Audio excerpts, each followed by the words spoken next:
Kalian penasaran? Beli ini, biar wangi. Oke. Halo semua, balik lagi di channel Illusion Podcast. Nah, dimana jadi tempat kita buat bahas info terkait isu menarik dunia. Kenalin, aku Via, yang bakal bawain cerita fakta buat kamu semua.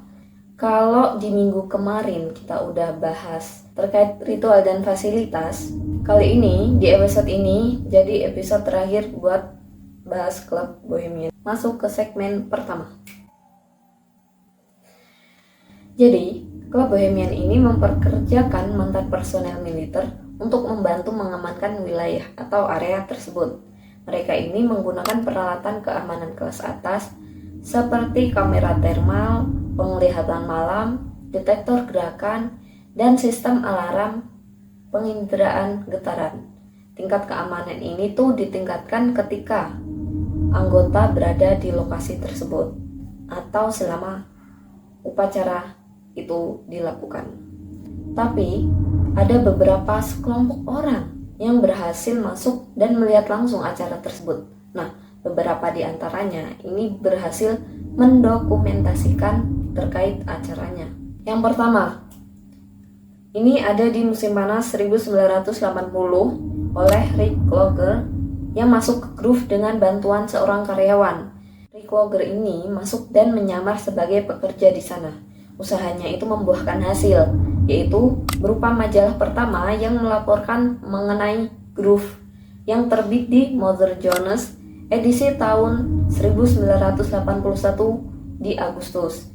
Nah, di waktu yang sama ada juga nih media, yaitu ABC Evening News yang menayangkan laporan khusus tentang Bohemian Groove ini. Selanjutnya yang kedua, ini ada di musim panas tahun 1989.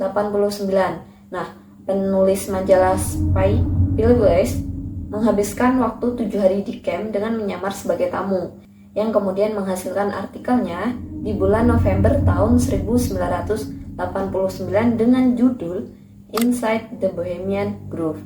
Tapi pada akhirnya ia ditemukan dan ditangkap karena masuk tanpa izin. Nah, selanjutnya yang ketiga. Pada tanggal 15 Juni 2000 ini ada Alex Jones dan juru kameranya Mike Hansen yang diam-diam memasuki Bohemian ini. Mereka ini berhasil merekam cuplikan dari upacara Celebration of Care. Kalau kalian pengen lihat nih cuplikannya.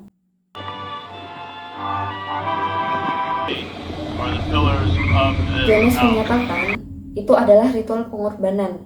Dari rekaman ini guys, pembuat film dokumenter yaitu Jon Ronson memproduksi episode The Satanic Shadow Elite, di mana ia menggambarkan proses tersebut sebagai pesta persaudaraan yang terlalu besar. Sementara Jones memproduksi Dark Secret Inside Bohemian Groove yang menggambarkan apa yang menurutnya bersifat ritual setan.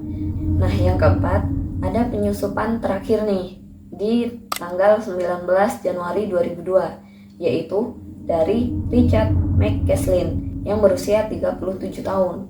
Namun ia ditangkap setelah menyusup di malam hari. Karena selain menyusup, dia juga melakukan beberapa pembakaran.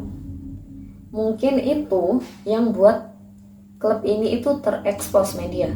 Tapi perlu diketahui guys, kalau awal dari terkuaknya klub rahasia ini tuh karena proyek Manhattan dari Oppenheimer di bulan September tahun 1942, yaitu pada Perang Dunia II. Jadi karena dia anggota klub ini, pembahasan terkait bom atom juga pernah terjadi di sini. Seperti yang udah aku bilang di awal ya. Walaupun di sini itu nggak boleh bahas tentang terkait bisnis atau politik, tapi kali ini aturan itu dilanggar buat proyek ini guys. Nah, dari sinilah akhirnya itu proyek benar-benar dijalankan di Perang Dunia II. Dampaknya kalau kalian tahu sejarahnya, itu ada pengeboman kota Hiroshima dan Nagasaki di Jepang. Kalian kalau lihat video atau keterangan korban dari ledakan bom atom ini pasti merinding, karena bom ini itu emang benar-benar dahsyat. Ini dari Implora Shade 12 Brown Sugar. Bagus, ini udah habis nih.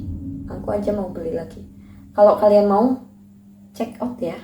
Oke, udah mau habis. Tinggal dikit. Ini karena iklan ya. Gak tahu mau iklan apa. Jadi iklan ini aja. Oke, masuk ke segmen kedua. Teori konspirasi lain dan kasus Bohemian Grove. Yang pertama ada Ceremation of Care. Jadi guys, ada sebuah teori atau spekulasi kalau ritual ini itu berbasis satanik atau pemujaan setan. Ada juga yang menyatakan kalau upacara ini itu mereka ada mengorbankan anak-anak buat jadi persembahan dengan dibakar. Tapi balik lagi sih, karena di sini tuh nggak ada bukti yang kuat terkait spekulasi, jadi cuma dugaan publik aja terkait benar atau tidaknya. Ya klub ini yang tahu rahasianya. Yang kedua, itu kebiasaan minum keras yang mengakibatkan mereka itu kencing sembarangan. Ya, kalian nggak salah dengar.